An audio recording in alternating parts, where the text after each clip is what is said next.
So excited that we can be here for this program tonight, and I want to start just by thanking everybody for being here.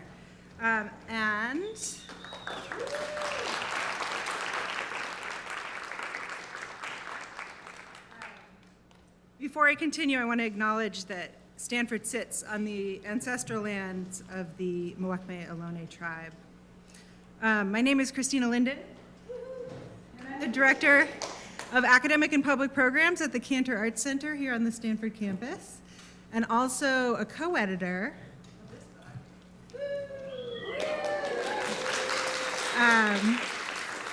Trans Hirstory, 99 Objects, along with Chris Vargas. Chris, do you want to stand up? Yeah.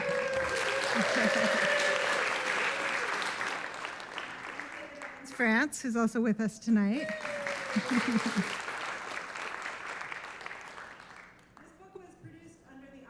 Of the Museum of Trans Hirstory and Art, an art project that was started a little over a decade ago by Chris Vargas. And before I go further into my introductions, I also would like to wish Chris a happy birthday and ask you all to do the same. Ultimately,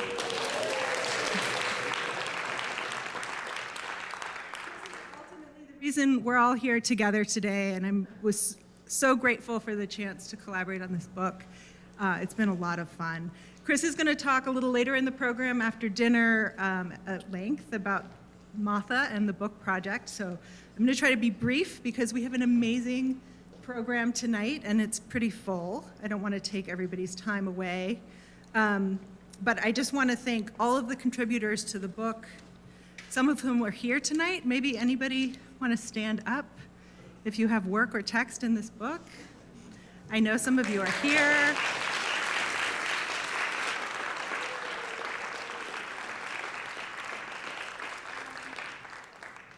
And you have probably heard that although this was billed as a book launch event, the books are held up in customs and have been for several weeks, unfortunately. They made it all the way from Italy to Los Angeles, and they've been at the port for several weeks now. But we did manage to get a few copies expedited directly from the publisher in Germany. They arrived yesterday. And in order to ease the pain of the books not being available to give out for sale tonight, we've decided to give out 3 copies of the book. I have one here wrapped in shiny, shiny wrap. And there are numbers on your seats. So I would ask if anybody's sitting in a seat that is marked 106, could you please raise your hand?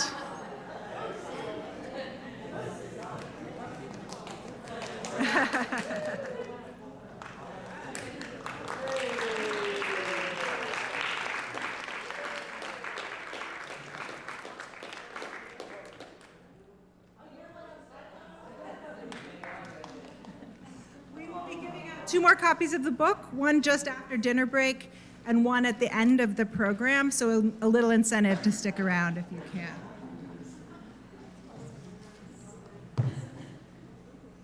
Okay, and before I move on to introduce our first performer, I'd also like to thank Vivian Sming and Kwang Mi Ro, who are probably not in the room because they're an amazing team at the Cantor, and there's no way I could have pulled this off without them. I also want to thank Veronica Roberts and the rest of the Cantor staff who've been really very supportive of this project and of this program tonight. And of course, the performers and crew. So, without further ado, I would love to introduce Beth Elliott, who is going to give us an opening number here. This is the first time I've heard a scholarly panel that is preceded by live music, so I hope you enjoy that. Beth is a writer, singer-songwriter, and lesbian activist. In the early 1970s, trans lesbians were finding community along with other women organizing for lesbian rights. Beth became deeply involved with important gay and lesbian movement organizations, including the San Francisco Daughters of Bilitis, one of the first lesbian organizations ever founded. During this time, Beth and other women were writing and performing original songs that became the roots of the women's music genre. While waiting for approval within Stanford's experimental sex reassignment surgery program, Beth was asked to help organize and to perform at the 1973 West Coast Lesbian Conference in Los Angeles. Her performance at the opening of the conference was infamously disrupted by radical lesbians and others out to impose trans-exclusionary politics on the lesbian movement. Beth won insurance coverage for her surgery here at Stanford with the help of a lesbian lawyer, but she and a self-produced album were shut out of the growing women's music scene. Tonight, we're thrilled to welcome her to the stage with a song called Good Time.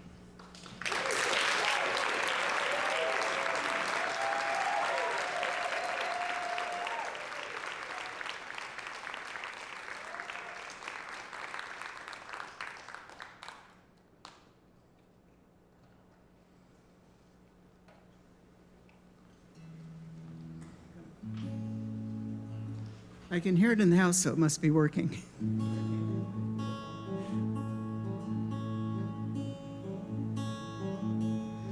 What's a good time doing in a bad place?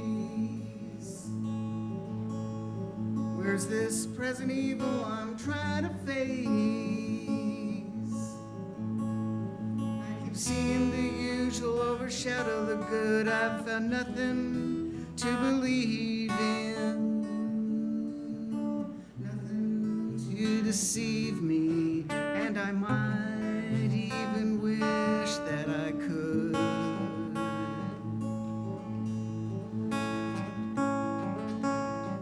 I've been right, I've been backwards, been as many places as you.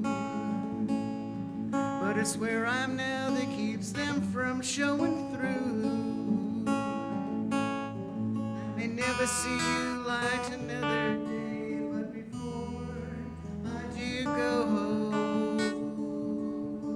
I'd just like to know how many choices it took to send me away.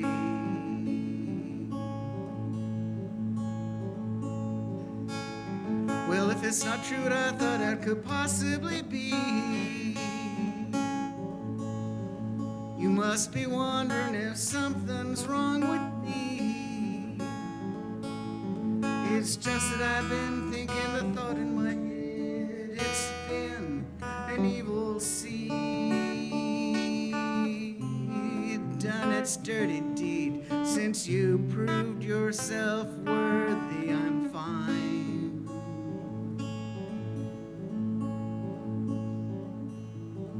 Whatever I look for, I'm pretty sure I will see. If I look for good people or for people looking for good in me, my mind has been filled with many things that might exist, but we can't think for ourselves, using thoughts of someone else, and still come out thinking we thought the best. What's a good time doing in a bad place? Where's this present evil I'm trying to face? I keep seeing the usual overshadow the good. I've found nothing to believe in, nothing to deceive me, and I might even wish that I could.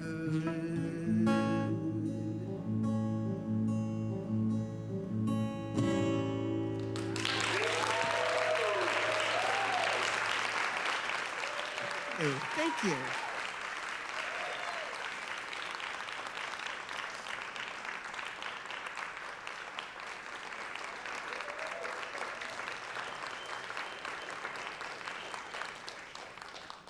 Thank you to Beth. I'm pleased to introduce next Susan Stryker, who is the Professor Emerita of Gender and Women's Studies at the University of Arizona. She is also the founding executive co-editor of TSQ, Transgender Studies Quarterly, co-editor of the Duke University Press book series Asterisk, Gender, Trans, and All That Comes After, author of Transgender History, The Roots of Today's Revolution, and co-editor of the multi-volume Transgender Studies Readers, and co-editor of the Emmy-winning documentary film Screening Queens, The Riot at Compton's Cafeteria. A collection of her essays called When Monsters Speak, edited by Mackenzie Wark, is forthcoming from Duke in 2024. Dr. Stryker is currently working to complete a book manuscript called Changing Gender, under contract to Farrar Straus Giroux.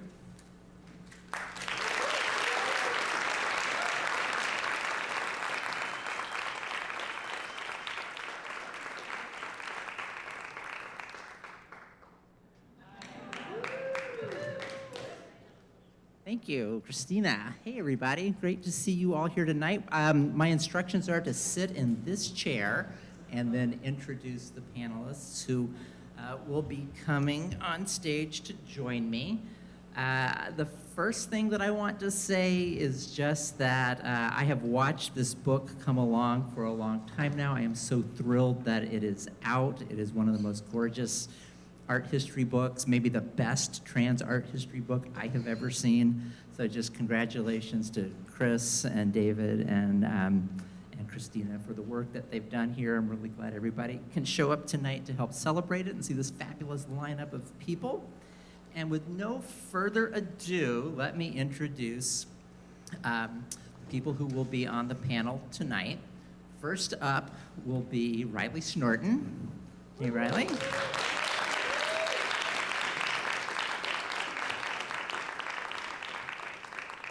Who is Mary R. Morton Professor of English Language and Literature, Race, Diaspora, and Indigeneity, and Gender and Sexuality Studies at the University of Chicago.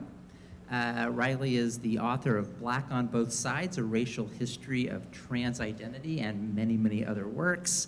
He is co-editor of GLQ, a journal of gay and lesbian studies, as well as co-editor of Saturation, Art, Race, and the Circulation of Value.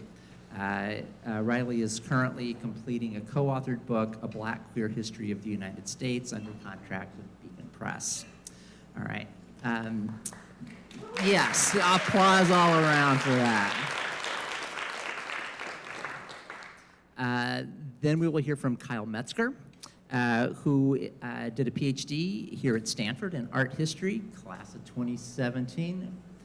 This is the order that it was on my paper, but you know what? It's just like, I'm happy to do it another way. So hold that thought about Kyle.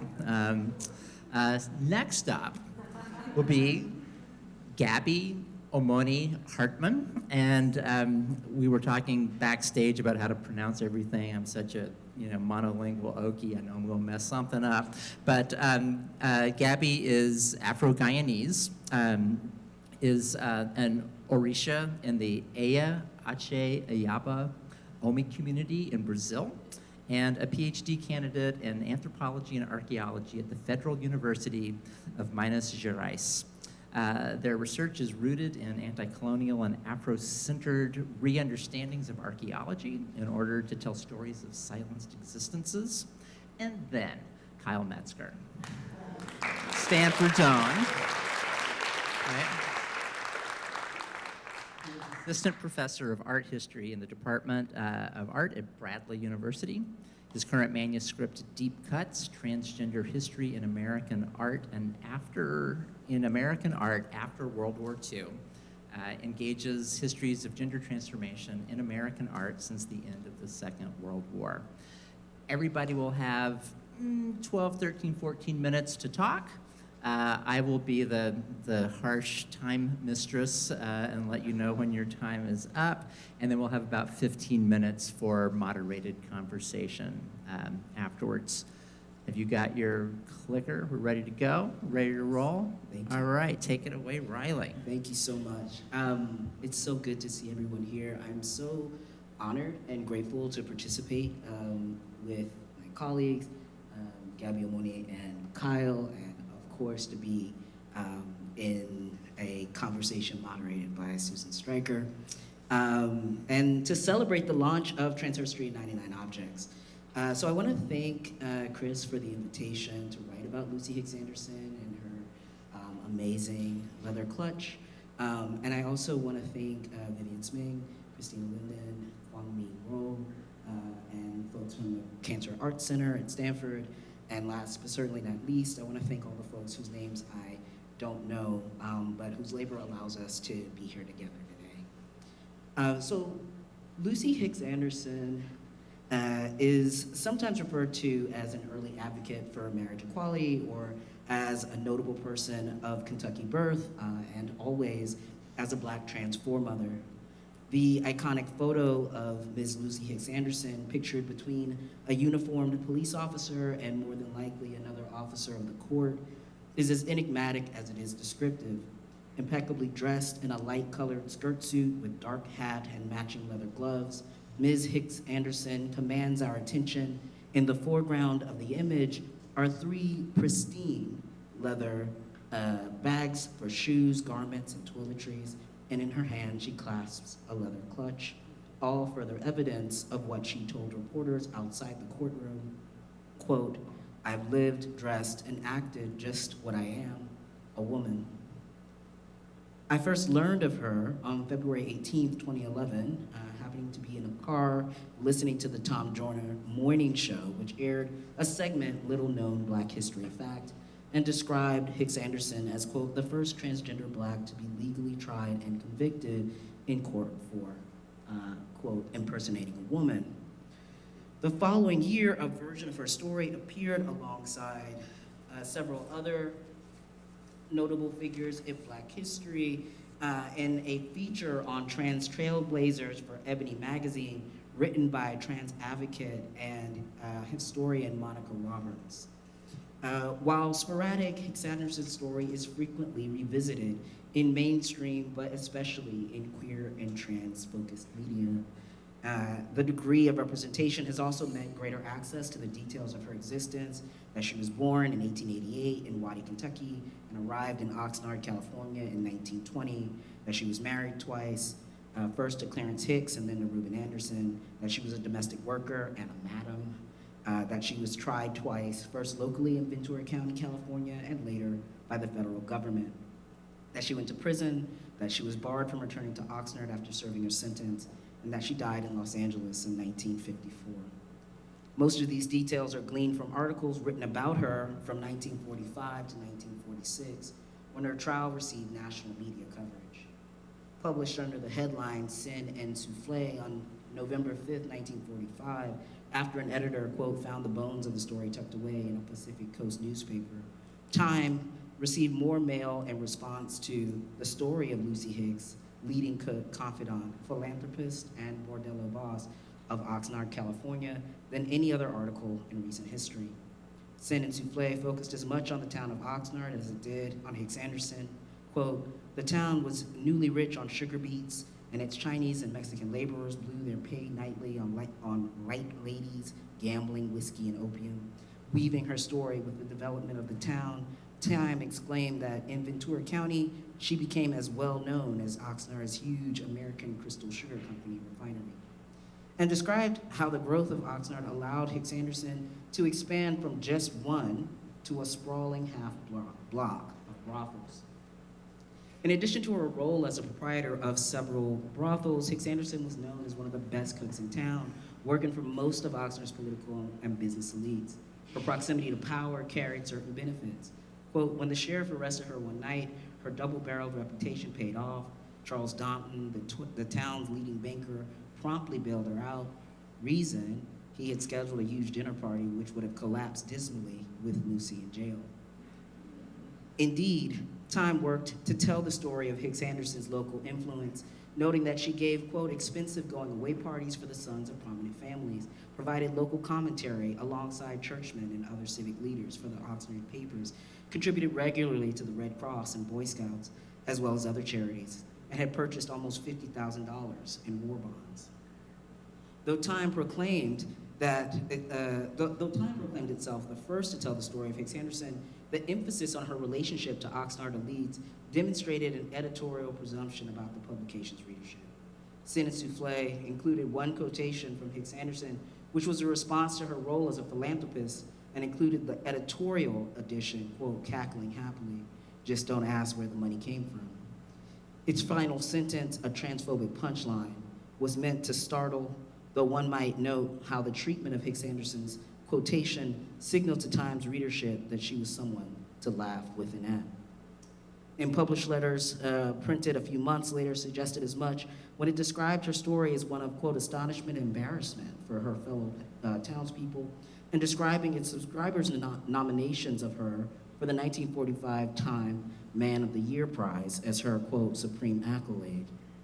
Neither the article nor her later mention revealed how her story was brought to their attention, namely that she was being brought up on perjury charges in the community in which she had lived for 30 years.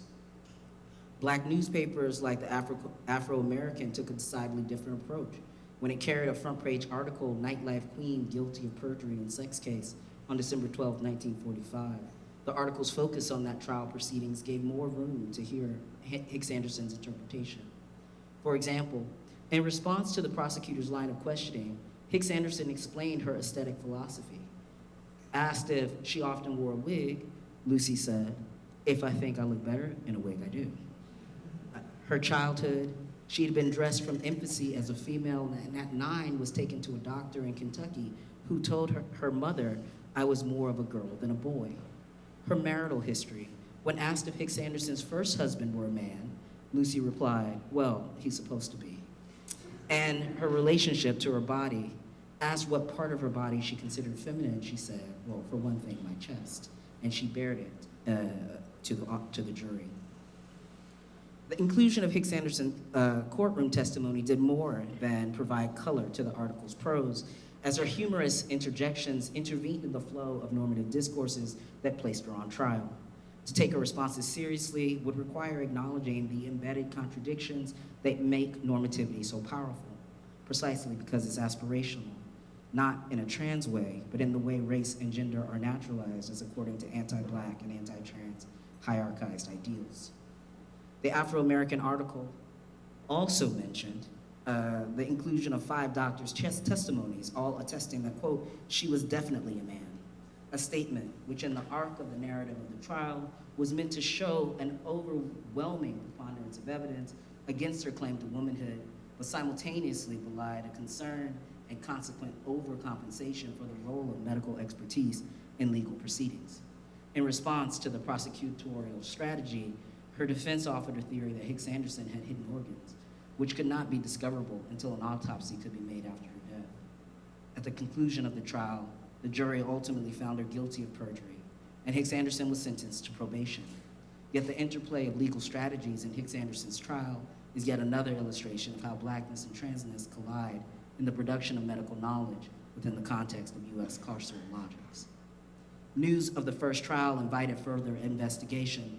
Federal prosecutors filed felony fraud charges against her second husband, Reuben Anderson, who had returned to New York from military service overseas, and against Hicks Anderson in Los Angeles. In the second trial, both Reuben and Lucy were found guilty and sentenced to 10 years at separate men's prisons. After serving time, Ruby and Lucy relocated to Los Angeles, having been told by the town's police chief that they would not be welcomed back in Oxnard for another 10 years. She would die before being able to return from exile. And while most reports describe her as dying in relative obscurity,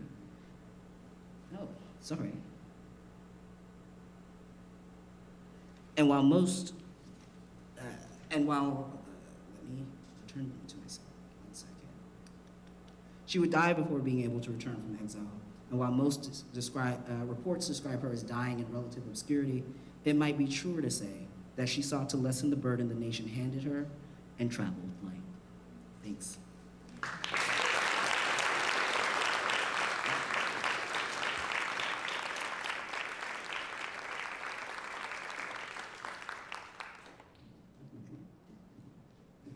Greetings, can you all hear me? Thanks. So, first of all, I'm thankful for the opportunity to be with you all and share some reflections. I want to thank, first of all, the ancestors that are with us today, the ancestors of this land and the ones who are with us. And may Orisha Eshu direct the knowledge that is being shared today.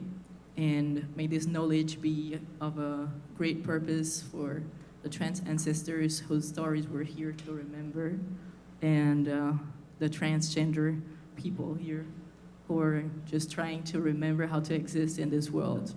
And so this contribution, I was really excited when I received that invitation to contribute to this book, and I reiterate my thankfulness for this opportunity.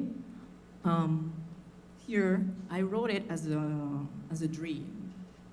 The dream of an encounter between this figurine, this being made of clay that was molded 2,500 years ago in the region that is now called Ecuador, and me as a transgender archaeologist, right? And we can understand archaeology as a kind of storytelling through materiality, right? And that's what's interesting with this mode of knowledge, which actually tries to connect different kinds of beings, different kinds of times, different kinds of stories, to get a picture about what it means to exist, right? And so there is something very powerful about studying materiality. And I think this is the purpose of this book, right? To center on the connection between transgender, transness, and materiality, right? And so some of the reflections I'm gonna share with you have to do with that, and also to sort of the repercussions that have, you know, if we are perceived as trans people as being really materialized in this world, right? Because in a way, transness is very much about materiality, about the body, about adornment, about how we present ourselves in the world, but we're still very immaterial in a contradictory way, right? There is so much of the dimension of being transgender that is reduced to psychological dimensions, right, of existence. And so what does it, and in terms of its ancientness, it's even worse, right? There's so little of material aspect of being transgender still, right? And, okay, ancientness and being material are still, the importance of that is still driven by Euro-colonial Western understanding of what is truth and what is not. We still have this understanding in, that what is true is what is tangible, what is seeable through, you know, hegemonic sets of senses, right? This is a Western colonial importance of what is giving the weight of truth or not.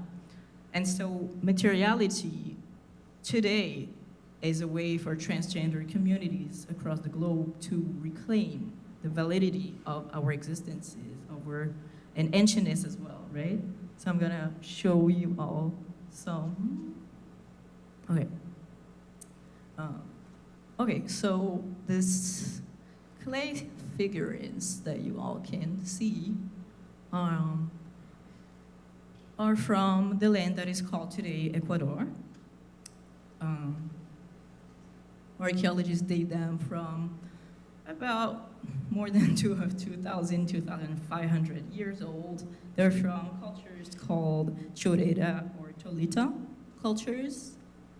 And what we have is the importance of what the stories can tell about these statues is the ancientness of these beings made of clay actually have an impact on today's knowledge about transgender people. So what is interesting about these figurines is there are a number of them that are being studied for so many decades by different archaeologists. And I'm gonna talk today about a colleague from Ecuador, Dr. Maria Fernanda Ugalde, who, as she's a cisgender archaeologist, and as she was doing her PhD research, she tried to classify, as so many archaeologists do, right, these figurines in categories that are driven by Western understanding, so of man and woman. And the thing is, she wasn't able to, because there was always consistently a number of figurines that escaped and refused those binaries when it came to put them in strictly men or women categories, there was always a number of figurines that would not fit. And this not fitting these categories of science that is still very much Western, right, was interesting to Maria Fernanda because either she would, as she did first, just ignore them, those statues, right, those figurines. Either she would have to reclassify what it meant to have only two categories, right, of body analysis, only two binary Western categories, right? And the fact that these figures are so ancient, you know, and are even more ancient, I would say, than the concept of gender is precisely what makes them so threatening, right? What makes the understanding that transness is ancient threatening is it actually refuses to continue corroborating the reality, the truth of binary gender, right? And so this is interesting. I really want to mention an ethnoarchaeological project led partly by Dr. Ugalde and also another Ecuadorian archaeologist, queer archaeologist, Dr. Hugo Benavides, who's an ethnoarchaeologist of sexual identities in pre-Hispanic Ecuador. And it actually works together in collaboration with the Enchaquirado community of Ecuador, who is a trans feminine community living in the Fisher people village of Engabao in the Ecuadorian coast in very much acceptance, I would say. And this is interesting because okay, so you can see the poster of a movie that was made about this specific community. And this community of trans feminine people has reclaimed the term enchaquirado. This term is actually from colonial writings about so-called ritualized homosexual practices in colonial Hispanic invasion of this region. And the fact that this community is reclaiming this term, this not only points towards reclaiming the ancientness of queerness and transness, but also points to the reclaiming of local identities, local ways of being into the world of transness. Not necessarily a translation into Western categories, right? And so I think this is interesting, the reclaiming of that identity today, contemporary times, right? And now this project is interesting as well because it goes to the Enchaquirado community for their knowledge about how to interpret these Tolita figurines. And so it's interesting to point that centering trans epistemologies, trans knowledge, to create knowledge about who we translate today as trans is a way that might be interesting in order for us to, you know, sort of get away from the colonial violence that keeps being so pervasive in archaeological work. So I also wanted to talk about how important it is today to reclaim a public space and ancientness of transgender beings in the public space. And so here what we have, I brought that to you because we're having in Brazil, where I'm based, an initiative by the first elected trans official in the city of São Paulo, Erika Ailton, who actually is at the origin of this initiative to have a street named after Chica Manicongo. And Chica Manicongo is a person, is an ancestor who was renamed Chica Manicongo by a transgender collective. Because Chica Manicongo was a person who would have been called an Imbanda in Bantu language, which means a healer. And this person is reported in colonial archive with a masculine Portuguese name, Francisco. And this person who experiences enslavement in Bahia, Brazil, is present in the colonial archive through the violence of, anti-sodomy inquisition from the Catholic Church. But then it comes to the public, through that violence of the archive. But in a way, in contemporary times, Chikamani Congo is reclaimed as an ancestor by the transgender collective. And now the next movement is to reclaim that existence, that ancient existence, to rename it and to reclaim it in the territory. So it's not just reclaiming existence of having an ancestralidade. It's also reclaiming territory and body. So all those dimensions are connected.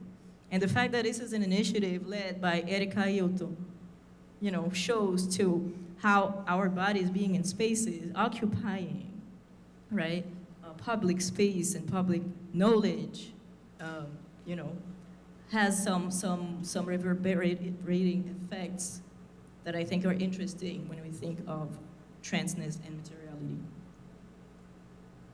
And this is my final slide, so it's mostly to have some sort of reflection with you all about how being transgender, saying transgender history, looking for transgender existences in archaeology is very much about translation, right, of terms. And sometimes the critiques that we have are gonna go against that, saying, oh, there were no transgender in the past.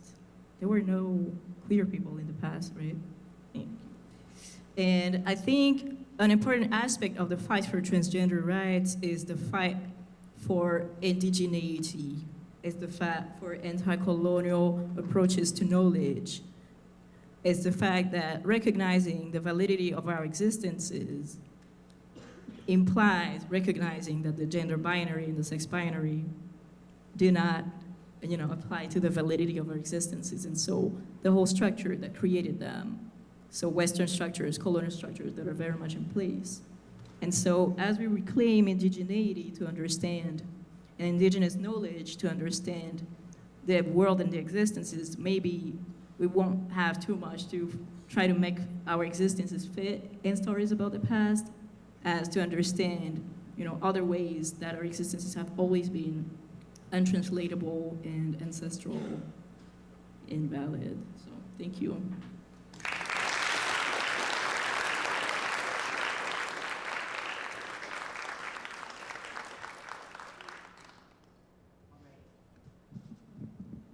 I have a little mic help, please?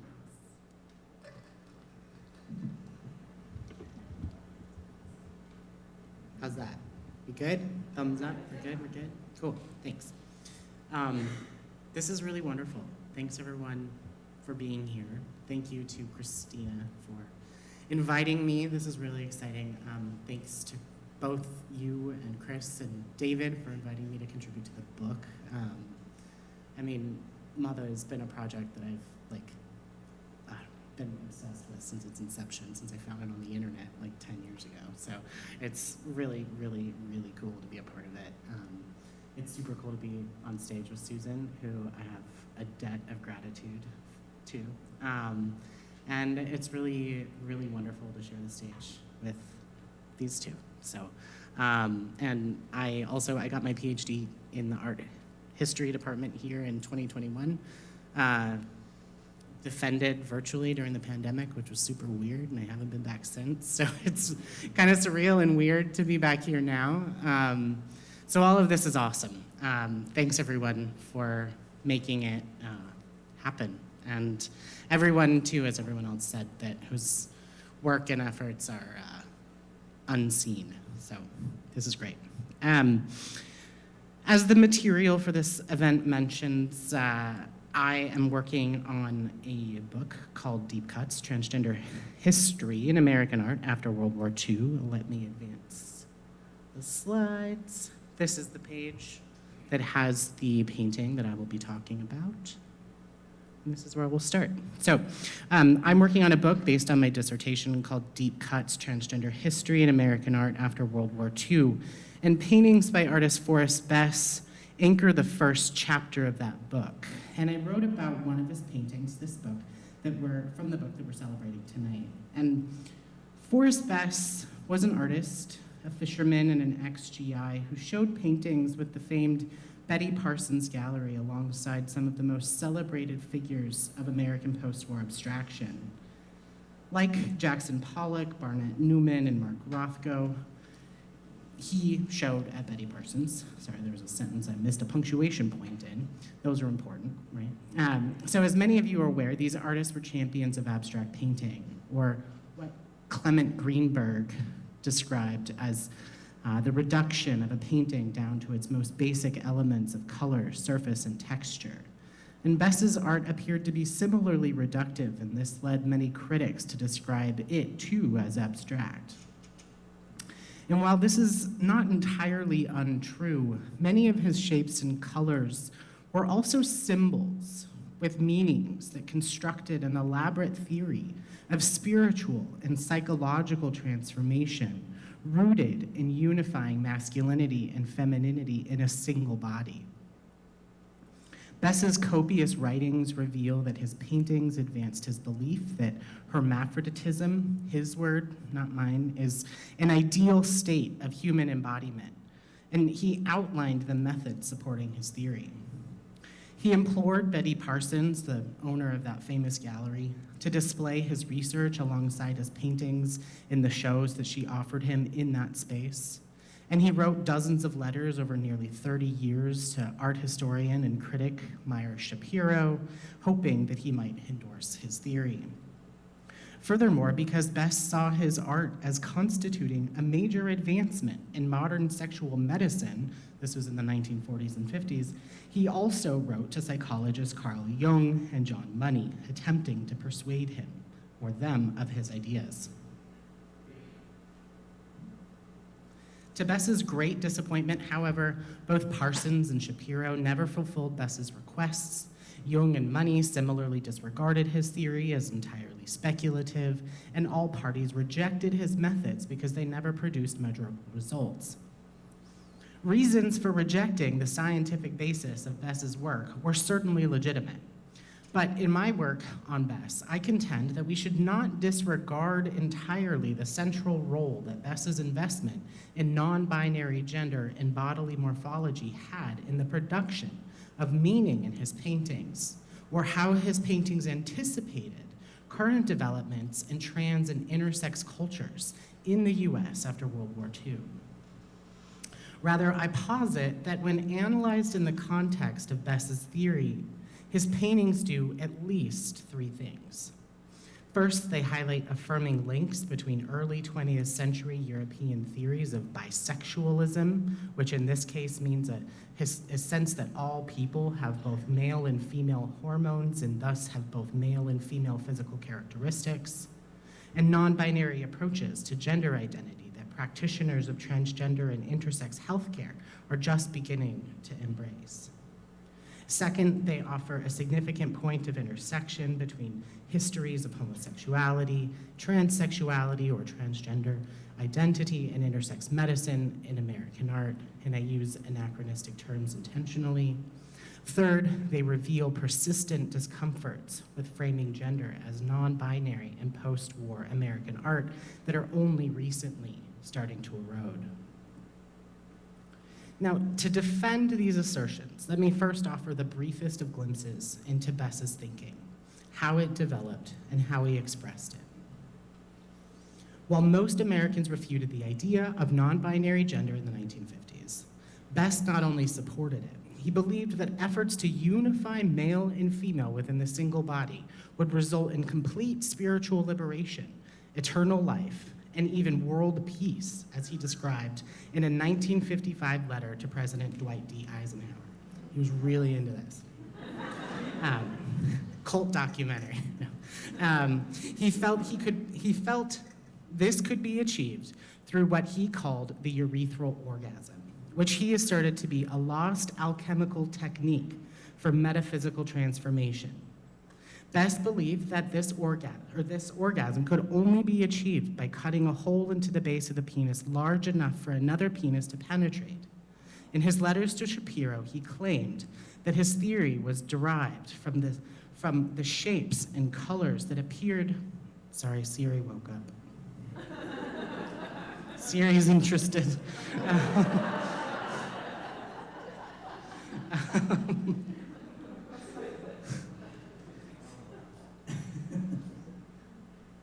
Okay, so in his letters to Shapiro, he claimed that his theories was first derived from the shapes and colors that appeared to him in psychic visions, that he came to understand their meanings only after he transformed them into paintings. So paintings were the ways that he sort of decoded his own dreams and visions. The most extensive explanations of his theory and process came in the series of letters that he wrote to Shapiro every few months from 1948 to 1959. And he called this collection of letters his thesis, or his ballet in black and white, or the individuation of a fisherman. And there's a lot in that title that I don't have time to talk about, but if you're interested, we can talk about it. These letters were filled with long stream of consciousness paragraphs, clippings from various books, journals, and newspapers, and photos of his own nude figure, and labeled illustrations of the shapes and colors that manifested his theory and manifested his theory and methods in his paintings. Best sent similar letters to Dr. John Money. Oops, I got ahead of myself. Pardon me, everybody. There we go. Best sent similar letters to John Money, and in one, Best described this painting, The Hermaphrodite, which is featured in the book that we're celebrating tonight. And in this painting, he used the colors red and white together in the central form to symbolize the union of male and female in one body. This shape is bright and it contrasts with the blue-black color behind it. This projection really makes it impossible to see a lot of that, but take my word for it maybe, or take a look at the book. Making it difficult to notice the dark shapes that surround it. However, with close inspection in the book, it appears to sit where two asymmetrical circles meet and become one. In a diagram, Best described this dark bulbous form as representing what he erroneously called the perineum, or the perineum, depending on how you say it, and what he erroneously also asserted to be the location where the penis meets the scrotum. Funny story about that if you want to know. Basically, I didn't know what that was, and Susan had to tell me what it was, which was a story I could not help but tell because, I don't know, it was funny. As we talked about this after my dissertation. But this place on the body is critically important to Best's theory because this is the area that he thought needed to be transformed in order to bring male and female elements together. Thus, this painting reads visually as a symbolic depiction of the origin of his theory, while its title signals the outcome that his process would produce. Later paintings, like Untitled, 1970, also indicate that accessing the area beneath the skin of the genitals was critically important for spiritual transformation. In this painting, a brown upside-down bell shape presses up from a field of red color, while a dotted yellow circle hovers in the gray space above. The bell-shaped form corresponds with an illustration in his letters that Best labeled glands, and this term derives from the Latin glans penis, which suggests that this shape represents the penis. Though he did not say as much himself, the placement of this shape in this painting, just at the edge of a fleshy red zone, seems to indicate that the importance of the penis is not external, but rather sits right below the skin's surface. And Best also listed the color yellow as meaning light or spiritual insights, which further suggests that penetrating the skin's surface would give way to the light of spiritual transformation. So if The Hermaphrodite and Untitled from 1970 describe Best's theory, Complete Freedom and Untitled the Spider activate the methods he prescribed for manifesting them as well as their results. In Complete Freedom, 3 elongated triangles float along a foggy white horizon amidst a darker blue expanse.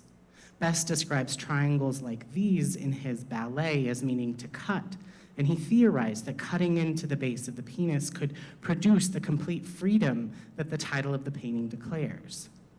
While the red and white triangles anchor these aspirations in the union of male and female, and the yellow triangle suggests spiritual liberation, the thickly laid paint conjures the flesh that Best proposed cutting into.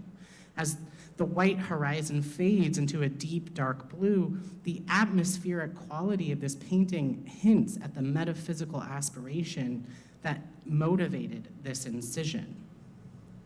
So like complete freedom, Untitled the Spider signals another step toward this transcendent state. As in the previous paintings, the texture of the paint itself resembles gnarled flesh, while red and white color signal the union of male and female. And the simultaneous sense of expansion and recession by the white tendrils also conjure similar sense of metaphysical transformation as that evoked by the blue and white space in complete freedom.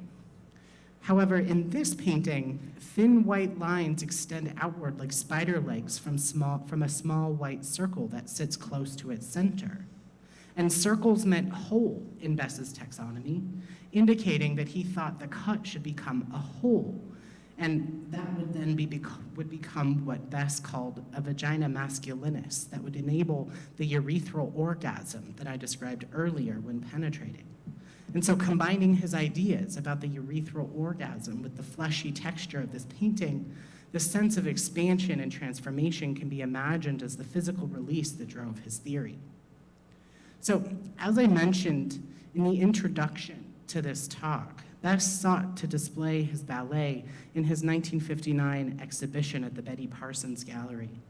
He sent 2 letters to Parsons in 1958 making this request, and justified his desire by stating, "I believe, Betty, that it will bridge the gap between medicine and art because it concerns the analysis of art in relation to the human body." And in conversations with her close friend Barnett Newman prior to opening her gallery, Parsons described herself as interested in abstract art because it could draw the deepest meaning and most profound spiritual truths.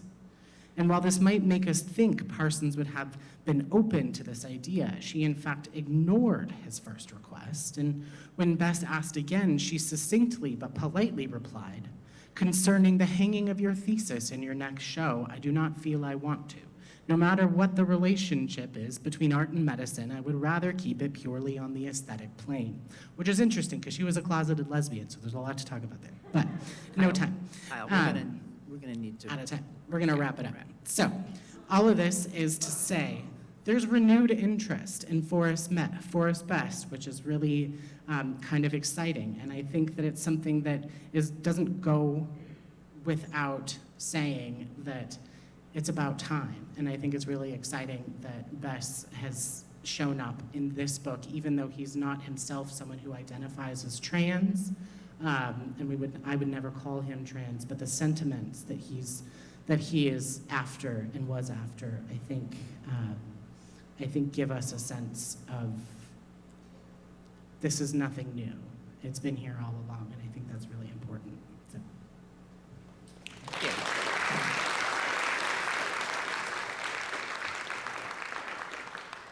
So according to the schedule, we've got about 5 minutes left. We might run a minute or two late. I'd love to give the panel a chance to respond to at least one question. I have some more specific questions for each presentation, but maybe we won't quite get there. The thing that I was seeing that drew everything together, I was noticing how at some level everybody was talking about questions about truth.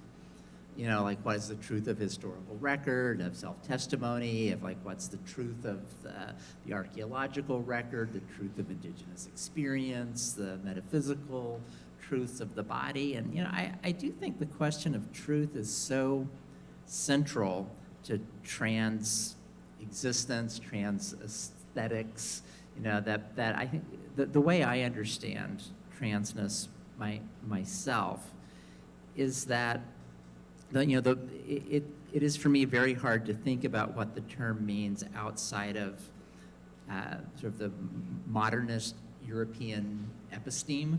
You know, just like it's really hard to reach back beyond 1492. It's really hard to think outside these very deeply ontologized ideas we have about the meaning of the body. And so much of the way we think about the body, I think of it as we think of the body as like a skin prison. It's like that it is, we think about the body in dominant culture as something that anchors you into place in a social order. It's like, it's a belief about embodiment and materiality of the body that naturalizes your rank in a hierarchy. And it's imagined as something that just like keeps you there imprisoned, you know, so that it's not that trans people think it's like, you know, oh, I'm trapped in the wrong body. It's like, I think the dominant cultural expression of embodiment is it imagines it as a trap.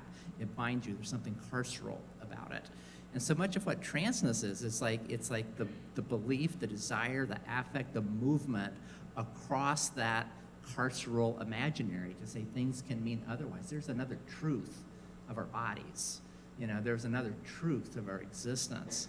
And it's that sense of reaching for a truth that's outside of the modernist Eurocentric episteme towards a pre-colonial past, towards a speculative future, towards non-Western culture, towards minoritized ways of being within that dominant system. That is, for me, it's like the idea of transness, it's like kind of helps bring together a lot of those freedom dreams or like the desire to imagine otherwise. And for me, that thing about truth that I heard you all mention at some level, it raises a question for me of something else I heard you all talk about at some level, which would be the idea of spirituality. It's like, you know, for lack of a better word, it's like the sense, a cosmological, ontological sense that things can be otherwise, that you feel like you are expressing or in touch with because of the way trans movements is like pull you across the boundaries of self that are constructed to contain us. And that's my question. I would like each of you to like offer some comment on what connections you see between the work that you were doing that we heard today or your broader work in the field and in your life. You know, it's like to like what is a trans spirituality? How is it manifested in the work that you are doing? How does it relate to the intellectual and political work that you're doing? So, big question for everyone. It's like just a couple minutes each, and then I think we're gonna have to. I think we're gonna have to stop. I wanted to ask a big question since we only had a little bit of time, and whoever would like to go first. All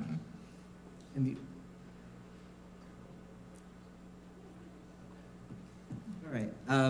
So thanks for that question, Susan. Yeah, no, I want to just pick up on the kind of transness as almost like a set of techniques for resignification that draws a whole host of questions about who actually gets to have a say over what a body might mean. And, you know, I think about like all the ways that we might read spirituality in the archive. I was thinking, you know, as a philanthropist who is contributing to mostly Christian organized charitable foundations, I would imagine Lucy Hicks Anderson was vaguely Christian. But I also wanted to pick up on another thread that I heard across the papers presented, which was about dreams, which is another place that one might say we access some other forms of knowing and being. And you know, I think in terms of wanting to write about that part where, you know, we don't know as much about Lucy Hicks Anderson because of the record of violence that brought her into visibility is no longer impressing upon her in ways that she has to negotiate this kind of publicity machine. I think it's a useful question. It's a question that I was trying to bring to the end about like her invisibility in the archive as a site for maybe her sense of finding another kind of home in Los Angeles, of refusing a certain kind of relationship to the nation, and as a moment where we might think about like the dreams that animated the kind of twilight of her life. So I'll pause there because I think we're at time. Yeah. Great. Thank you so much for this question, and I'm so glad. Maybe we'll have a different space to go further in that, because obviously it's a very complex and interesting question, but that's all, you know, what trans existences point to, you know, the complexity and how embedded all of those dimensions are.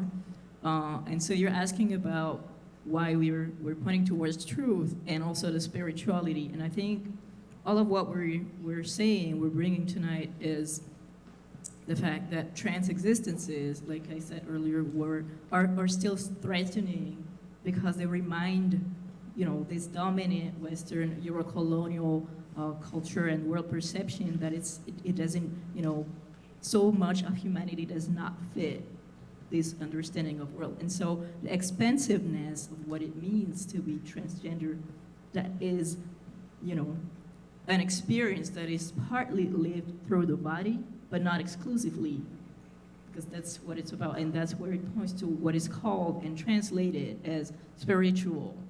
But really, like you were saying, for lack of a better word, because again, we're translating into concepts, where our existences do not fit. And so that's why I was bringing this need for us to go back to indigeneity in order for us not just to talk about what being trans is, but what being is. And that's why transgender people continue to be globally, attacked and killed. And as a person who is based in Brazil, as a colonized person from French colonized Guyana, from territories that are silenced, that are invisible, as an African diasporic person, who is immersed in African diasporic knowledge systems. What I'm saying is it's not just about transness. It's not just about separate notions of what it means to be a minority or to be maybe marginalized, right? It's about understanding that the structure that allows some people to have the truth or not, It's the same. It's the anti-colonial violence. It's the colonial violence, so, yeah. Okay, so thank you, and Kyle, just like hit it and quit it, and let's be out of here. Because I think people might be hungry for dinner. So Sure. For me, the word truth really implies a kind of singularity and fixedness that transness undermines. My experience of truth is there's one thing and it never changes, and that's not me. And so I think transness undermines that. Or my experience of transness undermines that in a lot of ways. We'll leave it there. Well, we'll just leave it there. And I'll just say, I heard somebody say at a seminar I was at earlier this year, they said the worst thing about colonialism was making people believe that there is only one truth. Right, and that word's kind of a dirty word. Yeah. Whenever I write it, I erase it. And it's just like, yeah. All right. Well, anyway, thank you all for being here. See you in an hour for the amazing show that we're going to have tonight. Thank you, panelists. Thank you, Christina, for curating this. And, we'll see you soon. That was great, y'all.